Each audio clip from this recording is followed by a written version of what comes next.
Imagine buying a ticket for a flight weeks in advance. You arrive at the airport early, check in, clear security, and head to your gate. Then, just before boarding, the airline announces something unbelievable. This flight has been overbooked. We're looking for volunteers to take a later flight. Wait, how can a flight be overbooked? Doesn't a plane have a fixed number of seats? Did the airline make a mistake? Actually, no. They did it on purpose.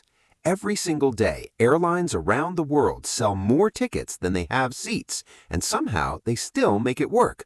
But why would they risk making customers angry? The answer is surprisingly clever. Here's the secret. Airlines know something you probably don't. Not everyone who buys a ticket actually gets on the plane. Every day, thousands of passengers miss their flights. Some get stuck in traffic, others oversleep, miss a connection, cancel at the last minute, or simply don't show up.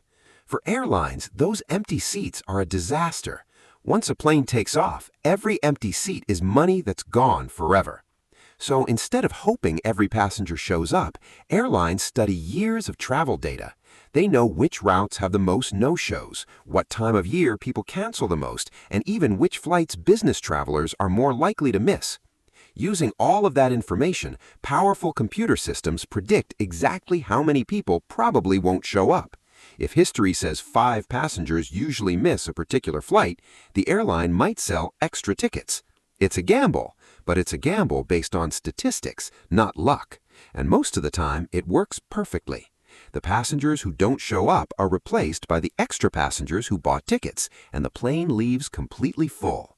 But sometimes, everyone shows up. Now the airline has a problem.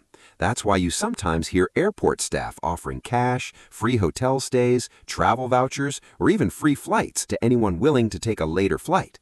Surprisingly, many people accept the offer because waiting a few hours can be worth hundreds of dollars. Only if nobody volunteers does the airline deny boarding to some passengers, and in many countries, those passengers are entitled to compensation. So why keep overbooking if it can create problems? Because the alternative is even worse. If airlines stopped overbooking completely, they'd lose millions every year to empty seats. To make up for those losses, ticket prices would likely increase for everyone. In other words, this controversial strategy actually helps keep flights more affordable. So the next time you hear that a flight has been overbooked, remember this: it wasn't an accident. It was a carefully calculated decision based on years of data, human behavior, and one simple fact. Just because someone buys a ticket doesn't mean they'll ever take their seat. And that's the hidden system behind why airlines sell more tickets than they actually have seats.